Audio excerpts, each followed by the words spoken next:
So hello everyone, my self राशि रागा। I hope आप सभी लोगों को ये वाली वीडियोस अच्छी लगती होंगी, प्लेलिस्ट समझ में आ रही होगी। ऑलरेडी हमने जो प्रीवियस 2 वीडियोस रह चुके हैं, हमने वहाँ पे बहुत अच्छे अच्छे न्यू न्यू कॉन्सेप्ट्स पढ़ चुके हैं। तो आई होप आपने वो वाली वीडियो देख ली होंगी सारी। अगर नहीं देखी तो जल्दी से जाओ, जाके चेकआउट करके आओ, जिससे आप भी फाइनली बोल सको कि हाँ, हमने लेवल 1 कंप्लीट कर लिया। तो हाँ, अगर जो लोगों ने दोनों वीडियोस देख लिए वो लेवल 1 कंप्लीट कर चुके हो। मैं ऐसा क्यों बोल रही हूँ, क्योंकि आपको आगे पता चलता जाएगा कि आपकी जो ये है ना प्रोग्रामिंग की पूरी प्लेलिस्ट, आप उसमें कौन से लेवल पे स्टैंड कर रहे हो। ठीक है, तो मैं आपको थोड़ा एक प्रीवियस का बता देती हूँ कि हम लोगों ने क्या पढ़ा है। हमारी जो प्रीवियस की 2 वीडियोस थी, हमने उसमें मेमोरी क्या है, प्रोसेसर क्या होता है, ऑपरेटिंग सिस्टम क्या है, वो सब कुछ पढ़ा था। और वहां पे हमने उससे रिलेटेड क्वेश्चंस भी देखे थे कि क्वेश्चंस किस फॉर्म में आ सकते हैं। मैंने आपको सारे प्रीवियस ईयर्स के क्वेश्चंस वहां पे डिस्कस करे और बाकायदा आपको बताया भी है आप उसको किस तरीके से फॉर्मेट में आंसर लिख सकते हो। ठीक है, तो अगर जिसने नहीं देखा है चाहिए जाके चेकआउट करके आइए, क्योंकि हमारी जो ये आज की वीडियो होने वाली है ना, बहुत ज़्यादा इंटरेस्टिंग होने वाली है। क्योंकि आज आप ना, आपको पता चल जाएगा कि हाँ, प्रोग्रामिंग में ना आप लाइक पैर तो आपने रख दिया है, बहुत छू तो लिया है, अब आप प्रॉपर उसमें घुसने वाले हो उस एनवायरमेंट में। तो ये हमारी यूनिट 1 का पार्ट 3 है। तो जिसने नहीं देखा है जाइए जाके चेकआउट करके आइए। अब हमारे जो इस यूनिट का, इस वीडियो का जो पहला पार्ट, मतलब जो हम पहला कॉन्सेप्ट पढ़े वो है इंटरप्रेटर। ऑलरेडी हमने लास्ट वीडियो में कंपाइलर पढ़ लिया था। अगर जिसने नहीं पढ़ा है तो प्लीज जाइए जाके चेक कर लीजिए इंटरप्रेटर क्या होता है। The interpreter converts high level language to an intermediate language. अब मैंने ऑलरेडी प्रीवियस वीडियो में बता दिया था कि हाई लेवल लैंग्वेज क्या होती है। तो इंटरप्रेटर क्या करता है, हाई लेवल लैंग्वेज को आपके एक इंटरमीडिएट लैंग्वेज में कन्वर्ट कर देता है। अभी क्या कैसी लैंग्वेज होती है अभी इतना मत सोचो, हम आगे आगे पूरा डिस्कस कर रहे होंगे। ठीक है, ये क्या करता है, it contains pre compiled code, source code etcetera. अब ये क्या कंटेन करता है, pre compiled code, source code etcetera. अब सोर्स कोड क्या होता है, सोर्स कोड होता है जब आप एक प्रोग्रामिंग लिख रहे होते हो ना, आपने कुछ नंबर लाइन ऑफ प्रोग्रामिंग लिख दी तो वो आपका एक सोर्स कोड हो गया, कोड एक रेडी हो गया। प्री कंपाइल्ड कोड जो आपकी कंपाइल नहीं हुआ है। अब कंपाइलर क्या होता है मैंने ऑलरेडी प्रीवियस वीडियो में बता दिया वहां अच्छे से। Compile, pre compiled code, source code तो मैं यहाँ पे डिस्कस नहीं करूंगी, आप जाके एक बार चेक कर लेना अच्छे से। अगर स्टिल आपको कोई भी कंफ्यूजन हो तो आप प्लीज कमेंट सेक्शन में बता देना, वहां मैं अच्छे से आपको एक्सप्लेन कर दूंगी। It translates only one statement of the program at a time. ये बहुत ज्यादा इंपॉर्टेंट है, याद रखना। डिफरेंस है बेसिकली कंपाइलर इंटरप्रेटर में। ठीक है, क्या करता है इंटरप्रेटर, ये पहला वही कन्वर्ट करता है आपकी हाई लेवल लैंग्वेज को इंटरमीडिएट लैंग्वेज में। हाई लेवल लैंग्वेज आपकी कौन सी लेवल की लैंग्वेजेस होंगी जो आप लोग जानते हैं, लाइक हम जैसे normally day to day life में बोलते हैं ना कि add 2 numbers, read that number, तो अब आपकी हाई लेवल लैंग्वेज होगी। अब आपको वो इंटरमीडिएट लैंग्वेज में कन्वर्ट करता है। और ये क्या कंटेन्स करता है, आपका pre compiled code, source code etcetera. अब आपको पता है प्री कंपाइल्ड कोड क्या होता है, सोर्स कोड क्या होता है। ये क्या करता है, ट्रांसलेट करता है one statement of the program at a time. यानी कि आपका, अब आपको पता है प्रोग्रामिंग जो होती है, ऐसा तो है नहीं कि सिर्फ एक लाइन की प्रोग्रामिंग हो जाएगी। कि होता है ना बेसिक, आपके लोगों के माइंड में थिंकिंग होती है, अरे हमने हेलो वर्ल्ड प्रिंट कर ली यानी कि हमने कोडिंग सीख ली। तो नहीं, हेलो वर्ल्ड बहुत बेसिक है, वो प्रोग्रामिंग नहीं होती, बहुत नंबर ऑफ लाइन्स की प्रोग्रामिंग होती है। तो इंटरप्रेटर क्या करता है, एक लाइन का जो स्टेटमेंट होता है ना, उसको एक ही बार में वो क्या बोलूं मैं आपको, कन्वर्ट करके देता है। यानी कि it translates only one statement of the program at a time. मतलब ये नहीं, कंपाइलर क्या करता था, पूरे प्रोग्राम को कर देता था कंपाइल, इंटरप्रेट नहीं करता। इंटरप्रेटर सिर्फ एक लाइन के कोड को एक ही बार में वो इंटरप्रेट करेगा, एक बार में करेगा। ये नहीं कि वो पूरे एक साथ कर देगा। Basic and most important difference है जो कि मोस्टली पूछ लिया जाता है। आगे मैं डिस्कस करूंगी और क्या क्या डिफरेंसेस हो सकते हैं। It also converts high level language to machine language. ये और क्या कन्वर्ट कर देता है, हमारी हाई लेवल लैंग्वेज को मशीन लेवल लैंग्वेज में। अब आपको पता है हाई लेवल लैंग्वेज क्या होती है, मशीन लेवल लैंग्वेज भी आपको पता चल गई है। मशीन लेवल लैंग्वेज कुछ नहीं होती, 0 और 1 होती है, जो कि ये हमारे कंप्यूटर भाई साहब है ना, सिर्फ यही समझ पाते हैं। Programs written in an interpreted language are easier to debug. अब डिबग क्या होता है, अब जब हम लोग कोडिंग करेंगे ना, वहां पे 3-4 ऑप्शंस आते हैं, कंपाइलर, इंटरप्रेटर, डीबग। डीबग में ना आपको पता चल जाता है कि आपने जैसे बहुत न्यूमरस लाइंस ऑफ कोड लिखा है लाइक दिस। अब आपको पता चल जाएगा डीबग में कि आपका कौन सी लाइन ऑफ कोड सबसे पहले कंपाइल हो रहा है, यानी कि सेकंड वन हो रहा है, थर्ड वन हो रहा है, फोर्थ वन हो रहा है। ठीक है, अब आप सोचोगे ये मैम क्या बोल रही है, सेकंड थर्ड फोर्थ क्यों हो रहा है, जो हमने सबसे पहले लिखा है वही तो होना चाहिए। लाइक हमेशा हमारे नॉर्मल में क्या होता है, हम कुछ भी चीजें लिखते हैं तो सबसे पहले वही तो चीज मानी जाती है जो ऊपर होती है। बट नहीं, यहाँ थोड़ा हिसाब किताब उल्टा है। यहाँ पे अभी आप बेसिक में तो आप देखोगे स्टार्टिंग में कि स्टार्टिंग से ही हो रहा है, बट जब आप आगे बहुत सारे, जब हम आगे यूनिट्स में बढ़ेंगे ना, जब आपको पता चलेगा कि अरे ये हमारा सेकंड लाइन का कोड पहले रन हुआ है, अच्छा फिफ्थ लाइन का कोड बाद में हुआ है, तो ये हमारा डीबग बताता है कि आपका कौन सी लाइन ऑफ कोड कहाँ पे हो रहा है। तो ये क्या करता है, प्रोग्राम जो रिटर्न होते हैं आपकी इंटरप्रेटेड लैंग्वेज में, वो बहुत ईजियर होते हैं डीबग करने में। क्यों? क्योंकि हमारे इंटरप्रेटर क्या करते हैं, एक ही लाइन के स्टेटमेंट को एक ही बार में वो करता है प्रोग्राम में। ये नहीं है कि पूरा प्रोग्राम को कर देगा वो कन्वर्ट, सिर्फ एक लाइन के कोड को करता है। Interpreted language is more flexible than a compiled language. बहुत ज्यादा फ्लेक्सिबल है। फ्लेक्सिबल मैं क्यों बोल रही हूँ, मैं नहीं बोल रही, बल्कि जब आप पढ़ोगे आपको खुद पता चल जाएगा। क्यों? देखो, एक तो हम पूरा ना कोड को एक बार में नहीं करते कंपाइल, हम एक एक लाइन को कंपाइल कर रहे होते हैं, तो वो बहुत आसानी से, अगर कोई एरर वगैरह होता है तो हमें पता चल जाता है। आगे हम इसका डिफरेंस करेंगे। तो हाई लेवल लैंग्वेज को मशीन लेवल लैंग्वेज में कौन करता है, आपका इंटरप्रेटर कन्वर्ट करता है। तो बेसिकली मैं थोड़ा सा और आपको एक आइडिया दे रही हूँ, इंटरप्रेटर होता क्या है। क्या इंटरप्रेटर कन्वर्ट्स करता है आपके हाई लेवल लैंग्वेज को इंटरमीडिएट लैंग्वेज में। ठीक है, हाई लेवल लैंग्वेज आपको पता है।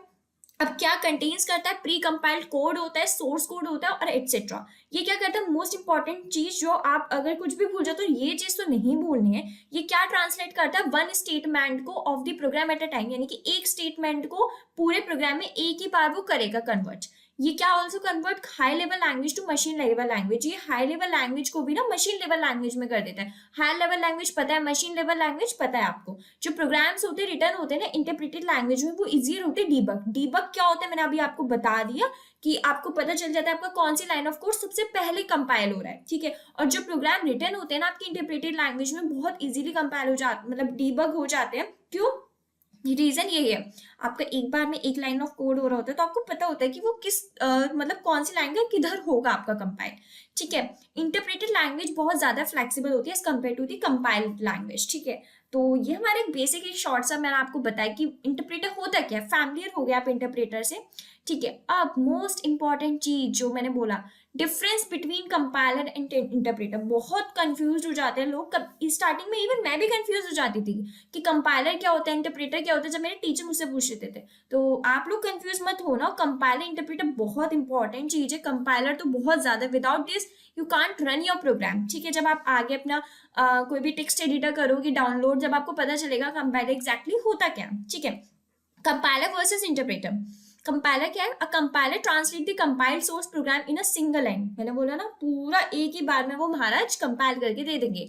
वो इतनी मेहनत नहीं करते कि एक एक लाइन को करेंगे, वो पूरी एक बार में करके दे देते हैं। And interpreter translate the source program line by line, यानी कि अगर आपका कुछ लाइन ऑफ कोड लिखा है तो कंपाइल क्या करेगा, पूरा इसको वो कर देगा, ट्रांसलेट कर देगा by the help of compiler. Sorry, help क्या, कंपाइलर से। कंपाइलर जो है ना पूरे लाइन ऑफ कोड्स को ना कंपाइल करके दे देगा। बल्कि अगर हम यहाँ इंटरप्रेटर को बोलेंगे ना, तो इंटरप्रेटर क्या करेगा, पहले एक को करेगा, then second one, then third one, वो लाइन बाय लाइन करता है।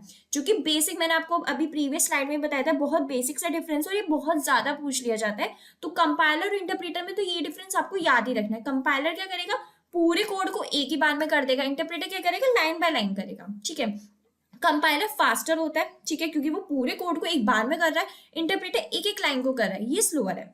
It consumes less time, of course वो लेस टाइम कंज्यूम करेगा। आगे चल के ना टाइम कॉम्प्लेक्सिटी, स्पेस कॉम्प्लेक्सिटी पढ़ोगे, जब आपको और अच्छे से क्लियर होगा। कंपाइलर क्या है, जो पूरे कोड को एक बार में रन कर रहा है, तो यानी कि ऑफ कोर्स वो कम टाइम में कर देगा ना, जब भी तो वो कर रहा है। और यहीं पे इंटरप्रेटर क्या कर रहा है, एक चीज को एक एक बार में कर रहा है, तो ऑफ कोर्स वो ज्यादा टाइम लेगा एज कम्पेयर टू कंपाइलर। ये बहुत ज्यादा एफिशिएंट है, ये लेस एफिशिएंट है। कंपाइलर्स बड़े होते हैं large in size, interpreters smaller होते हैं कंपाइलर से।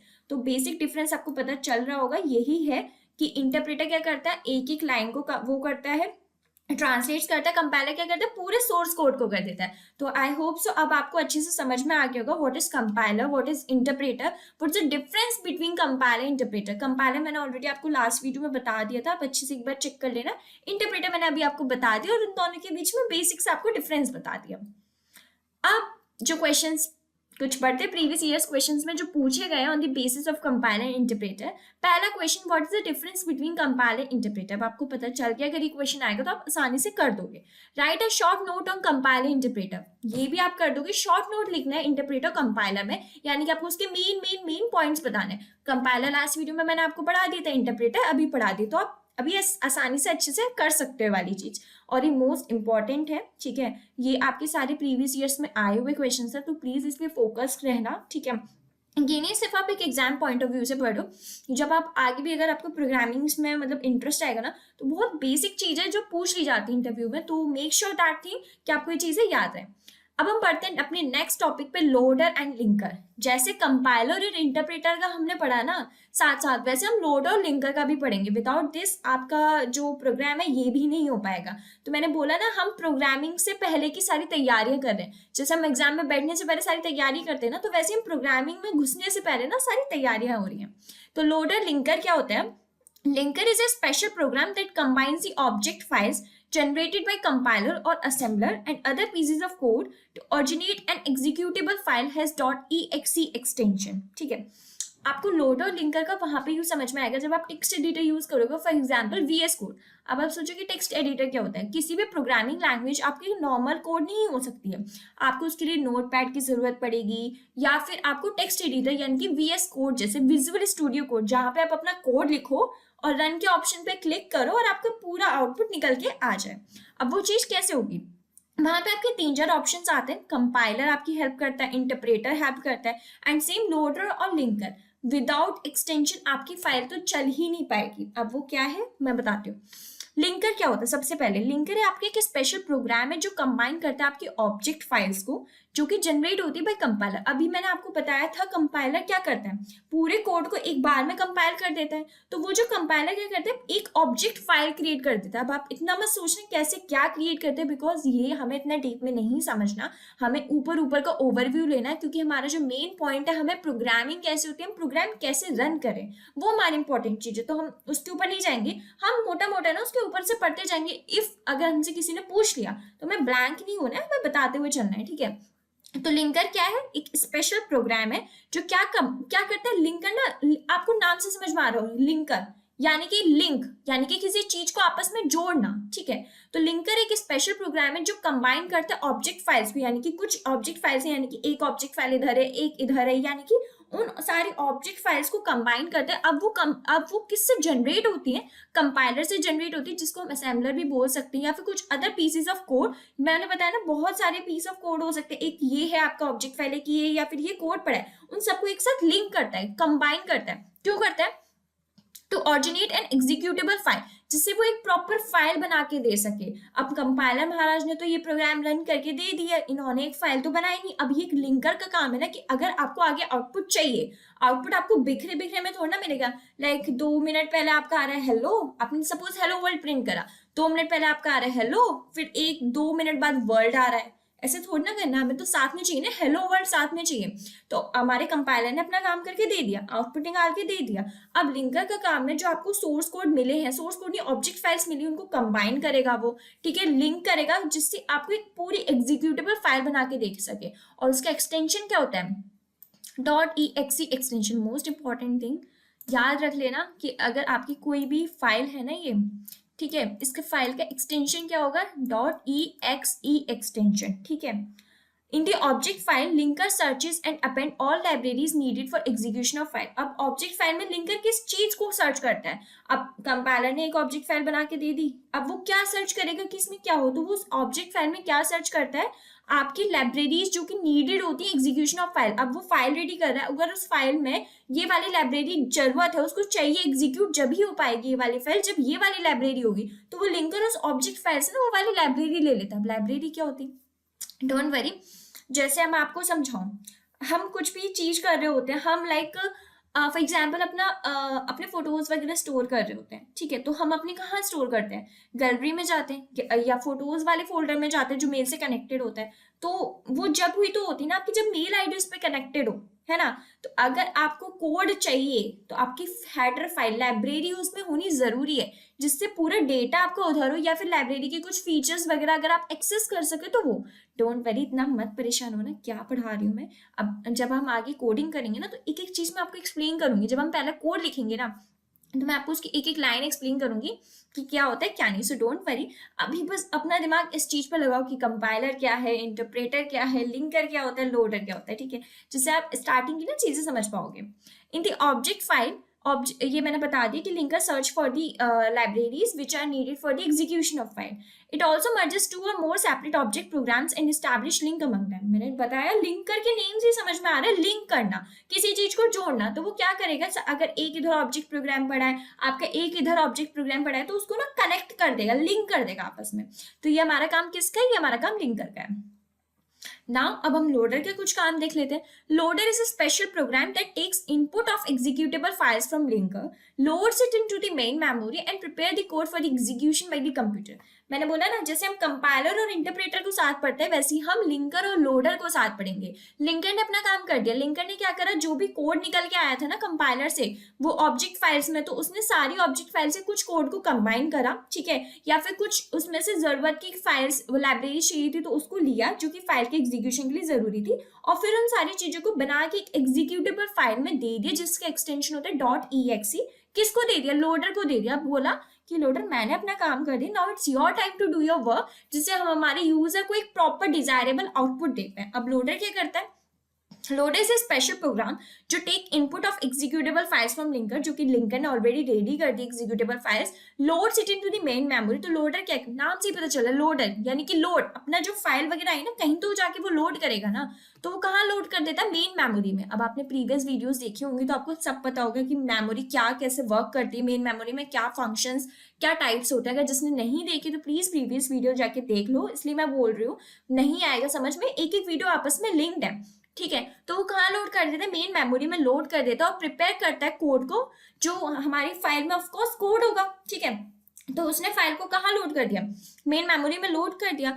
अब उसके बाद एक कोड प्रिपेयर हो जाता है जो कि एग्जीक्यूट होगा कंप्यूटर से, जिससे आपको फाइनली एक हेलो वर्ल्ड प्रॉपर बिना लाइन ऑफ ब्रेक कोड के मिल जाएगा, ठीक है. Loader allocates memory space to the program. Loader जो होता है मेमोरी हमारी जो होती है, एलोकेट करता है स्पेस, जो मेमोरी है, मेमोरी के अंदर जो स्पेस होता है वह एलोकेट करता है अपना प्रोग्राम. आप प्रीवियस वीडियोस जाके देख लो, अच्छे से समझ में आ जाएगा, ठीक है. मैंने ना आपको यहाँ पे एक ना क्या बोलूं, लाइक अ फ्लो चार्ट से समझाने की कोशिश की है. क्या होता है, कंपाइलर होता है, कंपाइलर के पास सोर्स कोड आता है. सोर्स कोड क्या होता है मैं बता चुकी, जो हम कोड लिखते हैं नंबर ऑफ लाइंस में, वही हमारा सोर्स कोड होता है. तो वो हमारा कंपाइलर के पास जाता है, फिर कंपाइलर उसको ऑब्जेक्ट कोड में कन्वर्ट करके लिंकर को देता है, यानी कि वही ऑब्जेक्ट फाइल्स. तो वो कुछ एडिशनल फाइल्स भी ऐड कर लेता है जो कि फाइल की एग्जीक्यूशन के लिए जरूरत है. सबको लिंक करके एग्जीक्यूटेबल फाइल में बना के वो लोडर को दे देता है. फिर लोडर क्या करता है, उसको मेमोरी में लोड कर देता है, जिससे फाइनली आपको डिजायरेबल आउटपुट मिल पाए. तो आई होप सो आपको समझ में आ गया होगा कि लिंकर क्या है, लोडर क्या है, दोनों आपस में वर्क कैसे करते हैं, दोनों का जुड़ना क्यों जरूरी है, वरना आपको आउटपुट नहीं मिलेगा, ठीक है. And still if you have any doubt, linker, loader, compiler, interpreter, तो आप पूछना, क्योंकि ये मोस्ट इंपॉर्टेंट टॉपिक्स हैं, ठीक है. तो अब हम आगे बढ़ते हैं. Algorithm most important. और अब आप मान लो आपने फाइनली ना लेवल 1 अच्छे से कंप्लीट कर लिया, अब आप फाइनली लेवल 2 पे आ चुके हो, यानी कि अब आप एक धीरे धीरे प्रोग्रामिंग करने वाले हो. अब आप एक बेसिक चीज समझो, जिससे अगर आपके पास, अगर आपको आज ये वाला कॉन्सेप्ट समझ में आ गया ना, तो आप छोटे से छोटे, बड़े से बड़ा कोड होगा ना, आप उसके एल्गोरिथम बनाने सीख जाओगे. अब आप बोलोगे मैम एल्गोरिथम क्या होती है, आपने तो बोल दिया एल्गोरिथम, तो थोड़ा समझाओ, ठीक है. डोंट वरी, अब हम पढ़ने वाले एल्गोरिथम क्या होती है, ठीक है. Algorithm is nothing. It's a set of finite rules or instructions to be followed in calculations or other problem solving operations. ये क्या होता है, एक सेट होता है फाइनाइट रूल्स और इंस्ट्रक्शंस का, जो कि फॉलोड होता है कैलकुलेशंस और अदर प्रॉब्लम सॉल्विंग ऑपरेशंस में. अब रूल्स, अब जैसे कि हम अगर कॉलेज स्टूडेंट हैं, या फिर हम एक स्कूल स्टूडेंट हैं, या फिर हम एक स्टूडेंट तो हैं, हमारे ना कुछ रूल्स एंड रेगुलेशंस होती हैं. चाहे वो हमारे पेरेंट्स भी लगा सकते हैं, चाहे वो हमारे टीचर्स भी लगा सकते हैं, या फिर हम चाहे तो हम वो खुद भी लगा सकते हैं. क्या रूल्स एंड इंस्ट्रक्शंस होती है कि अगर आपको ये वाला, जैसे फॉर लाइक हम जब अपने टीचर से किसी भी सब्जेक्ट की गाइडेंस लेने चाहते हैं, तो वो हमें स्टार्टिंग में कुछ बताते हैं ना, यार अगर आपको कॉलेज में इस एग्जाम में बैक नहीं चाहिए ना, तो आपको इस तरीके से पढ़ना होगा, यहाँ से ये वाली सोर्स मीडिया उठाओ, ठीक है, यहाँ से ये वाला सोर्स उठाओ, पढ़ना स्टार्ट कर दो. तो उन्होंने आपको इंस्ट्रक्शंस दिए, कुछ रूल्स बताए, क्यों? जिससे आप अगर ये वाला क्वेश्चन आए ना तो आप इसको सॉल्व कर पाओ। फॉर एग्जाम्पल जब हम छोटे थे स्कूल में, हम जब अपने 9th-10th में थे, तो हम जब मैथ्स की कोचिंग जाते होंगे, सब बच्चे मैथ्स तो पढ़ते ही होंगे, तो जब क्वेश्चन आते तो सर हमसे क्या बोलते थे, ये अगर एक ऐसी टाइप की प्रॉब्लम आ गई या इस बेस्ड की प्रॉब्लम आ जाए तो आपको कैसे सॉल्व करना है। सबसे पहले आपको ये करना है, फिर आपको ये वाला फॉर्मूला लगाना है, फिर आपको ये करना है। तो कुछ रूल्स देते थे ना किसी प्रॉब्लम को सॉल्व करने के लिए। तो ऐसे ही आप ना, एक कोडिंग क्या होती है, ठीक है, एक आगे प्रॉब्लम दी जाएगी आपको, आपको उस प्रॉब्लम की अप्रोच बतानी है। अब आप अप्रोच कैसे करोगे, तो कुछ रूल्स, कुछ इंस्ट्रक्शंस दोगे ना, तो बस वही है एल्गोरिथम।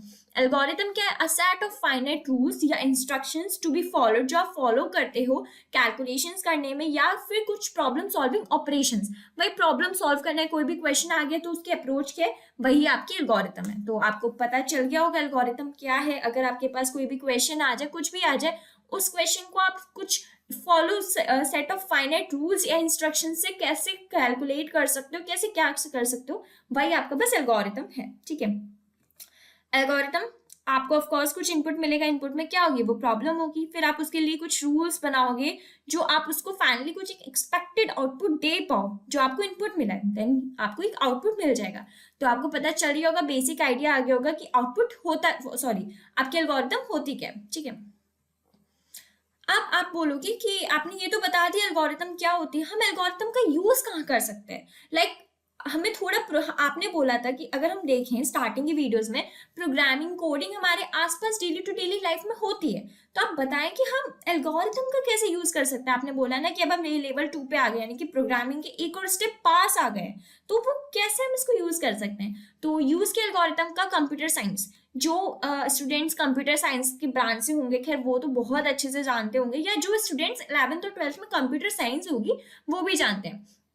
कंप्यूटर साइंस में क्या है, algorithm from the basis of computer programming and are used to solve problems ranging from simple sorting and searching to complex tasks such as artificial intelligence and machine learning।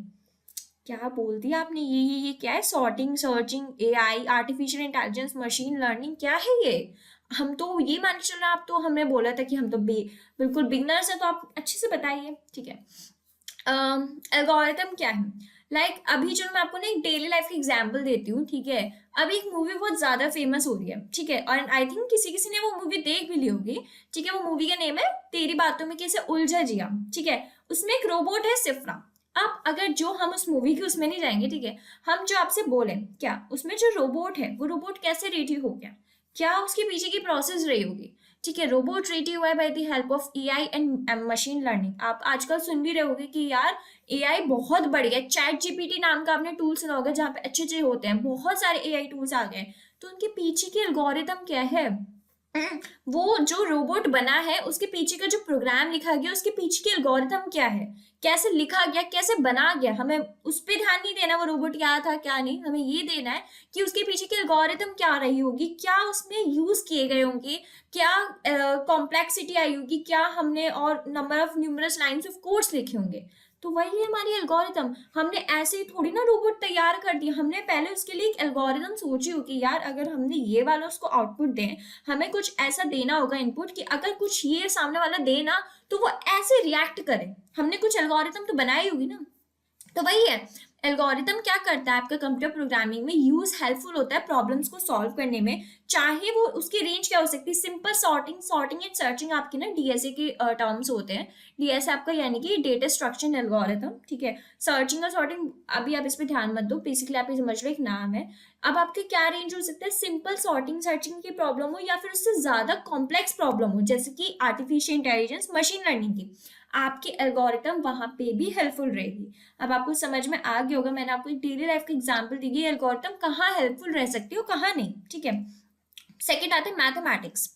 Algorithm are used to solve mathematical problems such as finding the optimal solution to a system of linear equations or finding the shortest path in a graph।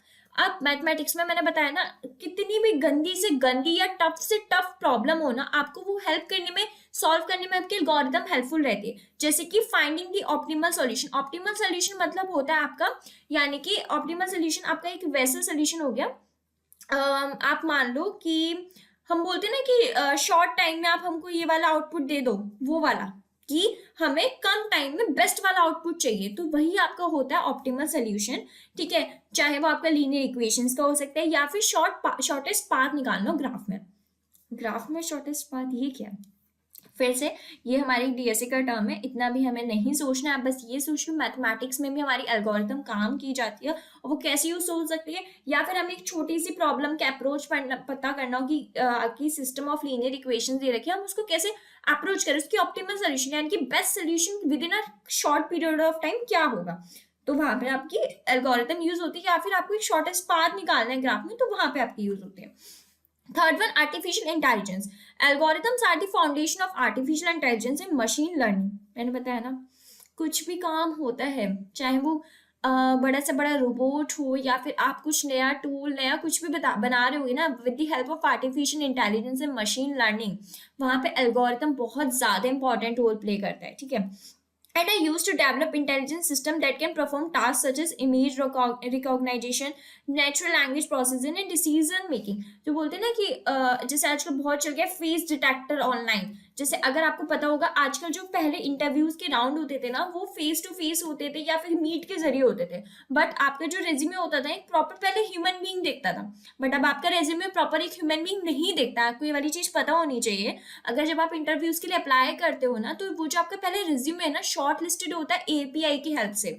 मतलब पहले वो human नहीं देखेगा, वो आपका एक robot या फिर कुछ उनका होता है सॉफ्टवेयर जो आपका पहले रेज्यूमे पड़ेगा। इसलिए बोलते हैं ना हम आजकल, भाई रेज्यूमे बनाना तो एटीएस फ्रेंडली रेज्यूमे बनाना है। जैसे ऐसे ही ना कि आप अपना रेज्यूमे लेकर गए, आपने रेज्यूमे का उनका पीडीएफ सेंड कर दिया इंटरव्यू वालों को, अब उन्होंने तो ह्यूमन बीइंग ने तो चेक करा नहीं, उनके रोबोट या उनके सॉफ्टवेयर ने चेक करा, जो कि आर्टिफिशियल इंटेलिजेंस और मशीन लर्निंग से बना है। उन्होंने देखा ये तो है ही नहीं, उसने तो देखो उसके अंदर तो कुछ है ही नहीं कि वो तो ये करेगा नहीं, वो तो एक टाइप ऑफ रोबोट टाइप ही मान सकते हो, उसके अंदर तो कुछ फीलिंग्स वगैरह है ही नहीं, इमोशन, वो तो देखेगा नहीं कि अरे यार इसके अंदर ये स्किल्स है। उसने देखा ये तो है ही नहीं, कुछ मैच ही नहीं हो रहा, रिजेक्टेड। बहुत बार इसलिए हम रिजेक्टेड होते हैं। तो आर्टिफिशियल इंटेलिजेंस में बहुत ज़्यादा हेल्पफुल है। इमेज रिकॉग्नाइजेशन वाले एप्स आ गए, या फिर बोलूँ जिससे आपके ना फेस को देख के ही रिकॉग्नाइज की जाती, अच्छा ये है तो ठीक है अंदर आ जाओ। बहुत बार देखे भी होंगे आपने घर में। तो आजकल हमारी एल्गोरिथम के बिना ये सारी चीजें पॉसिबल नहीं है। तो अब आपको पता चल रहा होगा, इंपॉर्टेंस पता चल रही होगी, कि अब आपको लग रहा होगा कि अरे कोडिंग की इतनी ज्यादा इंपॉर्टेंस है। कोडिंग का मतलब ये नहीं होता कि सिर्फ लैपटॉप पे बैठकर आप कोड कोड कोड करे जा रहे हो। कोडिंग का मतलब होता है आप उसको डेली लाइफ से कैसे रिलेट कर रहे हो, कैसे आप उसको निकाल रहे हो। ठीक है, अब आपने देखी मूवी, रोबोट्स बने, आप आगे चल के जाओगे ना तो बहुत सारी चीजें होती है उनमें। बेसिक आप, मैंने बोला ना एल्गोरिथम बेसिक है, जो आपको बताते कि अरे ये वाली चीज होनी चाहिए तो कैसी होनी चाहिए। अब आपको लग रहा होगा कि प्रोग्रामिंग या ये कंप्यूटर साइंस का जो सोर्स है ना, मतलब पूरा एक एनवायरनमेंट में बहुत ज्यादा वाइड है, बहुत ज्यादा इंटरेस्ट आता है। बस बात है कि आप इंटरेस्ट के साथ पढ़ो, इंटरेस्ट के साथ चीजों को समझो, चीजों को अपनी डेली लाइफ में निकालो। ठीक है, तो आपको एल्गोरिथम का यूज समझ में आ गया। अब आपको पता चल गया एल्गोरिथम होती क्या है। ठीक है, एल्गोरिथम के यूज क्या। अब आप पूछोगे कि आपने ये सब तो बता दिया, अब हम एल्गोरिथम तक अप्रोच कैसे करें। अप्रोच इन द सेंस हम उसको रिप्रेजेंट कैसे करें। So there are 3 ways to represent the algorithm. First one is natural language, second one is pseudo code, third one is flow diagrams. बहुत ज्यादा संभाल के समझना। ये जो स्लाइड है ना, ये तो स्क्रीनशॉट लेके रख लो। ठीक है, यहाँ से आपकी जर्नी शुरू हो गई है, बहुत गंदी वाली। ठीक है, ये जो है ना pseudo code and flow diagrams, बहुत बहुत ज्यादा इंपॉर्टेंट है, बहुत ज्यादा समझना है, क्योंकि आगे आने वाले में जब आपसे क्वेश्चंस करवाऊंगी ना, प्रोग्रामिंग आप जब कर रहे हो, मैं आपसे बार बार बोलूंगी इसके एल्गोरिथम लिखो, इसका फ्लोट डायग्राम बनाओ, इसका सीडो कोड मुझे बताओ। तो ये टर्म्स बहुत ज्यादा इंपॉर्टेंट है। ठीक है, पहला natural language. Natural language is the same way that we speak, so we can write in algorithm the same way that we speak. यानी कि आप एल्गोरिथम में क्या होता है, कुछ हमें बड़ा चढ़ा के आप सोचिए ओ माय गॉड एल्गोरिथम मतलब ये होता है क्या कि हैशटैग इंक्लूड दिस फाइल और दिस फाइल इंट मेन वगैरह। नहीं, एल्गोरिथम आपकी नेचुरल लैंग्वेज में लिखी जाती है। नेचुरल लैंग्वेज जो हम बोलते हैं ना, लैंग्वेज हम कौन सी लैंग्वेज बोलते हैं, ये नहीं आप हिंदी में लिखना शुरू कर दोगे या मराठी या उसमें, नहीं। English is the most common language जिसको सबको आती है। तो आप जो इंग्लिश में बोलते हो ना, आपको वही चीज एल्गोरिथम की उसमें लिखनी है। यानी कि अगर आपको कोई क्वेश्चन दे दिया जाएगा, आप उससे बोले कि आप इसके एल्गोरिथम लिखो, तो आपको जो उस क्वेश्चन को समझ के आ रहा है, तो अब आपको उसको हाई लेवल लैंग्वेज में लिखना है, यानी कि आपको इंग्लिश लेवल लैंग्वेज में उसको लिखना है। ठीक है, तो नेचुरल लैंग्वेज में जो आप इस बोलते हो वही आपको, वो जो लैंग्वेज आप बोलते हो वही लैंग्वेज आपको एल्गोरिथम में लिखनी है। सेकंड आता है स्यूडो कोड। स्यूडो कोड क्या होता है? स्यूडो मतलब पहले आपको पता होना चाहिए what is the meaning of pseudo. Pseudo means nothing, false. False, false मतलब झूठा, झूठा कोड बोल सकते हो। झूठ तो हमने बहुत सब सभी ने झूठ बोला है, बट हमने झूठा कोड पहली बार सुन रहे हैं। स्यूडो कोड मतलब फॉल्स कोड होता है, लाइक जो चीज एग्जिस्ट नहीं करती रियल में वो टाइप, ठीक है। It is similar to a programming language, भी प्रोग्रामिंग लैंग्वेज के सिमिलर होता है, but is not as formal as a programming language. But ये प्रोग्रामिंग लैंग्वेज जैसे फॉर्मल नहीं होता। फॉर्मल हमारी प्रोग्रामिंग लैंग्वेज होती है। प्रोग्रामिंग लैंग्वेज आपको पता है कैसी होती है। स्यूडोकोड नहीं होता है। स्यूडोकोड आपके लाइक अ रफली टाइप आइडिया के लिए आपका स्यूडोकोड होता है। Therefore, you can use symbols that you prefer to use. आप symbols भी use करते हो, और which type of symbols अब use करने हैं आगे हम पढ़ेंगे फ्लो डायग्राम, फ्लो चार्ट में, तो आपको अच्छे से एक्सप्लेन हो जाएगा आपको किस टाइप के सिंबल्स यूज करने हैं, ठीक है। You can also use your own structures if they're like the ones that are used in programming language. आप अपने लिए अपने प्रॉपर एक स्ट्रक्चर्स भी डिजाइन करके यूज कर सकते हो जो कि आपकी प्रोग्रामिंग लैंग्वेज में यूज हुए हो। But the thing is that pseudo code आपका एक फॉल्स कोड होता है। It's a type like similar to a programming language, but ये एक प्रोग्रामिंग लैंग्वेज की तरह फॉर्मल नहीं होता है, ठीक है। ये आपके खुद के लिए होता है कि आप खुद उन चीजों को कैसे समझ सकते हो, ठीक है। थर्ड है flow diagram. For the flow diagram, we are going to use a certain symbols to represent the structure that we need to use in an algorithm. अभी हम इस पे नहीं जाएंगे क्योंकि आगे का हम जो कॉन्सेप्ट पढ़ेंगे आपको वहां पे चीज अच्छे से समझ में आ जाएगी। बस आप ये समझ लो, फ्लो डायग्राम्स के लिए ना आपको कुछ सर्टेन सिंबल्स को यूज करना पड़ता है जिससे आप ना रिप्रेजेंट कर पाओ उन स्ट्रक्चर्स को जो कि आप यूज कर रहे हो एल्गोरिथम में, ठीक है। या फिर कुछ भी सिंबल्स होते हैं लाइक डायमंड शेप्ड हो सकता है, ठीक है, सर्कल शेप्ड हो सकता है, आपके एक रेक्टेंगल शेप्ड होते हैं। आप ऐसे सिंबल्स को यूज करते हो जिससे आप इन लोगों को कनेक्टेड करके ना आप एक एल्गोरिथम में बता सको कि आप क्या कहना चाहते हो, ठीक है। For instance we are going to have a symbol to represent the start and end of the algorithm. Algorithm कहाँ से शुरू हो रही है, कहाँ से खत्म हो रही है, उसके लिए एक प्रॉपर सिंबल होता है। We are going to have another symbol to represent calculations. Calculations के लिए दूसरा सिंबल है। one to represent input और output and other symbol to represent decisions। बहुत सारे अलग अलग चीजों के लिए ना अलग अलग सिंबल्स होते हैं। डिसीजन के लिए अलग सिंबल है, इनपुट आउटपुट के लिए अलग है, स्टार्ट और एंडिंग के लिए अलग है। अब आप सोचोगे यार हमें ये भी चीज रटनी पड़ेगी, हमें चीजें याद ना हो, जब भी तुम प्रोग्रामिंग में आए थे, क्योंकि लोगों ने कहा था कि आपने भी कहा था प्रोग्रामिंग डेली लाइफ से कनेक्ट करो, यहाँ पे रटना नहीं है। और आप बोल रहे हो कि अब हमें सिंबल रटने पड़ेंगे।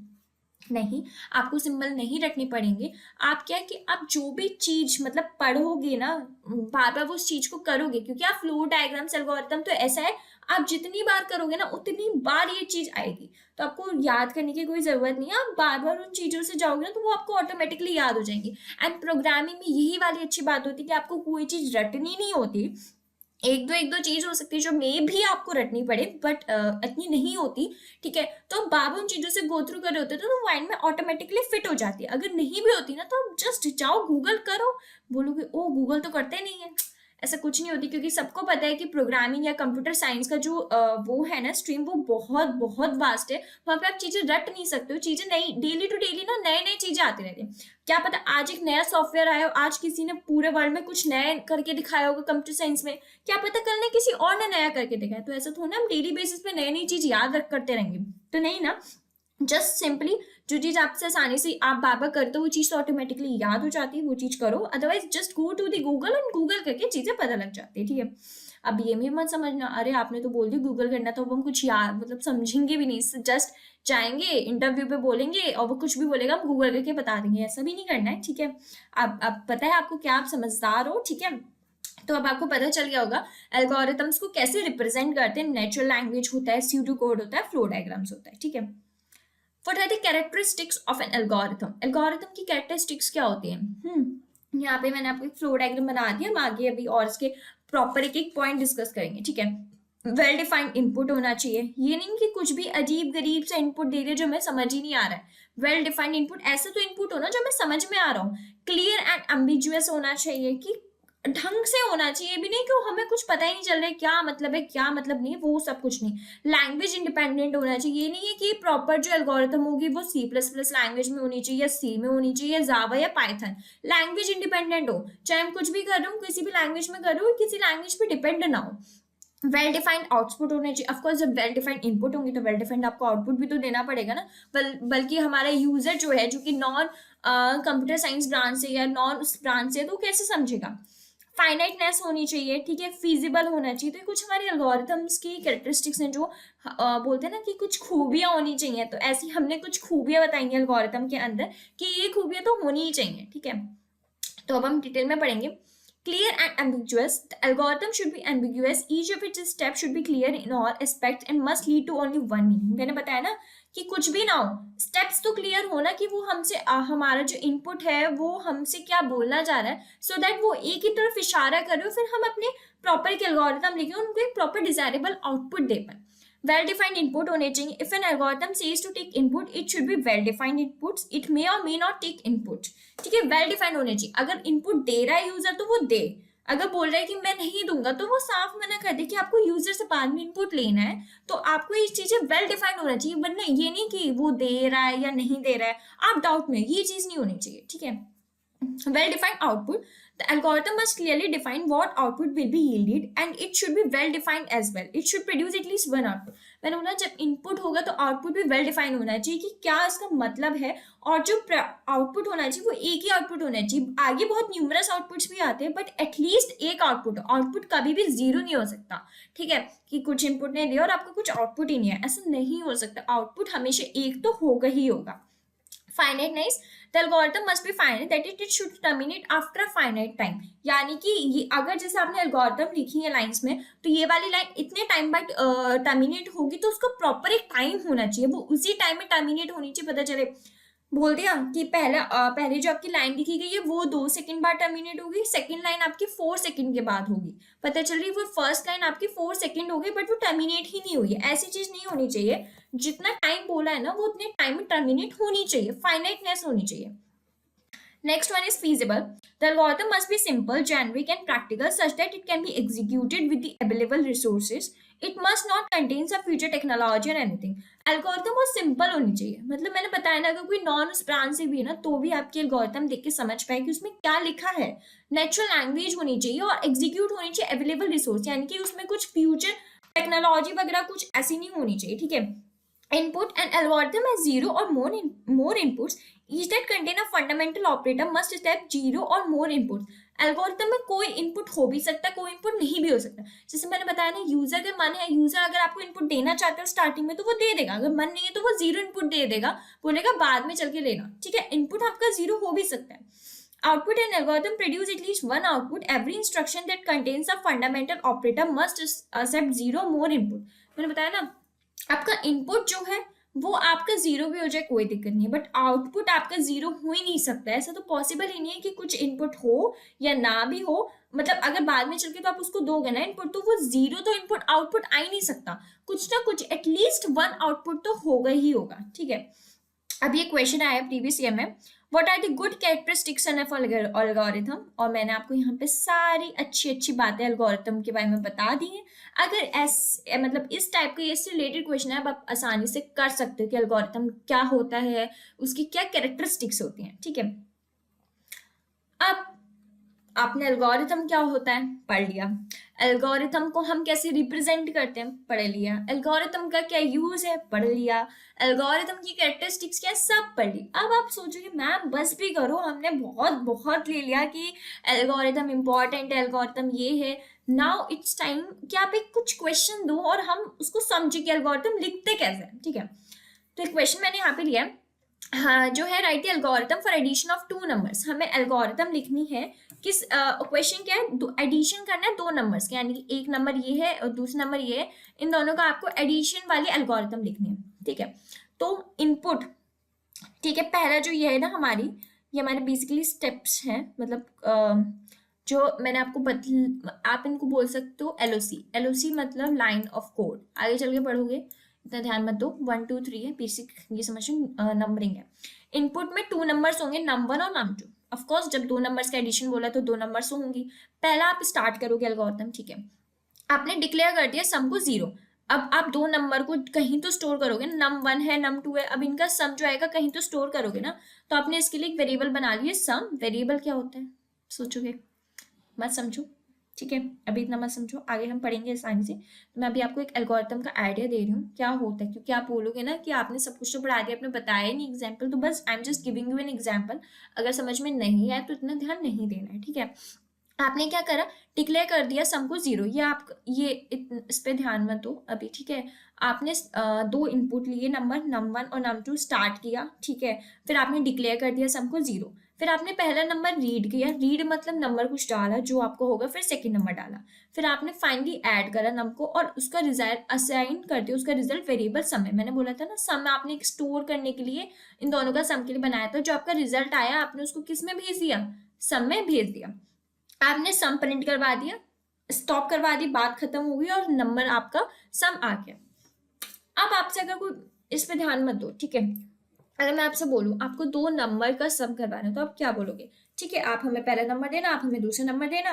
हम क्या करेंगे, फिर उन दोनों नंबर को डालेंगे, मतलब पहले स्टार्ट करवाएंगे, फिर उन दोनों को डालेंगे। अब उन दोनों का जब कहीं सम आएगा तो उसको स्टोर तो कराना ही पड़ेगा, तो हम एक और बना देंगे सम नाम का वेरिएबल जहां हमें स्टोर कराना है, तो उन दोनों का सम अब उधर स्टोर करा देंगे।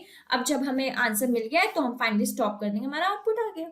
तो हमने जो माइंड में थिंकिंग सोची वही तो हमने एक प्रॉपर रीडेबल लैंग्वेज में लिखा। देखो हाई लेवल लैंग्वेज है, जो क्या बोलते हो, आपने क्या बोला, दो नंबर लिए नंबर num2, उसको स्टार्ट करा, ठीक है। पहले हमने सम को 0 डिक्लेयर कर दी, क्यों, जिससे आप उन दोनों का सम डाल सको, ठीक है।